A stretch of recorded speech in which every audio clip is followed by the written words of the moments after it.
Pessoal, vocês sabem que é comum um jogo ficar dividido entre diferentes telas, diferentes fases, né? Então, por exemplo, uma tela inicial, onde você pode escolher jogar ou configurar o jogo, ou sair, ou outras opções, né? Aí uma tela para configurar o jogo, uma tela para escolher as opções, uma tela para escolher o mapa que você quer jogar, a missão que você quer fazer. Aí a primeira fase, primeiro mapa, primeira missão, segunda, terceira, quarta, né? Então fases diferentes. Depois, uma tela quando você perde, né? Quer tentar de novo, quer voltar do último save. Uma tela quando você ganha, parabéns, quantos pontos você fez, quer jogar novamente, quer passar pro próximo, quer sair do jogo. Então, a gente tem essa dinâmica toda de diferentes telas, diferentes fases, né? Inclusive que a gente está usando aqui para o curso.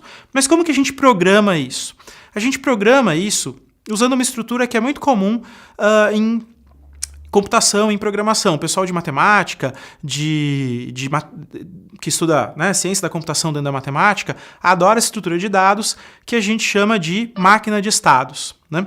Numa máquina de estados, a gente está vendo uma simples aqui, que é a que a gente vai usar no nosso jogo, a gente tem círculos que a gente chama de nós. Eles representam um estado, é alguma coisa que está acontecendo agora. Eu estou agora aqui, tá?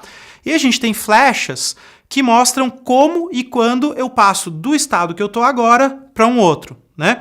Então, no nosso jogo, a gente tem esse exemplo. Eu estou na tela de início. O jogador apertou I, né? Eu começo o jogo, I de iniciar, por exemplo, só para ficar fácil, né?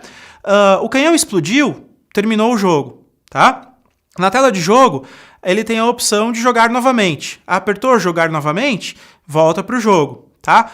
Na tela de início ou na tela de fim, ele tem a opção de sair do jogo. Então, apertou S para sair, a gente vai para o estado de fechou o jogo. Tá?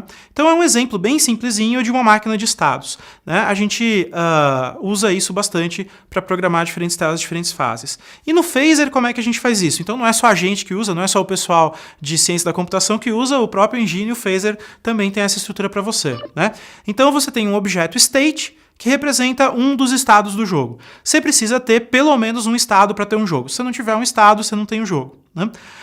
Cada estado vai ter aquelas funções update e render que a gente viu antes, né? Então, quando eu estou na tela inicial, o update vai fazer uma coisa. Quando eu estou na fase 1 do jogo, o update vai fazer uma coisa diferente. Quando eu estiver na fase 2 do jogo, uma coisa diferente. A mesma coisa para o render, né?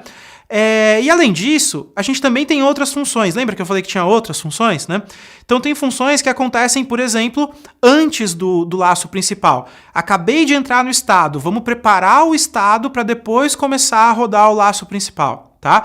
Então a gente tem a função preload, para a gente começar a carregar recursos como as imagens que você vai usar, os sons que você vai usar, as animações que você vai usar, né?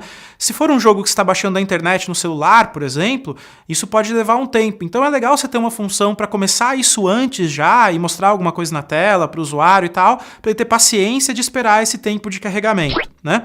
Você tem a função create, que é chamada logo depois da preload quando você entra no estado. É aí que você vai criar seus objetos, vai atribuir os valores iniciais para suas variáveis e tudo mais.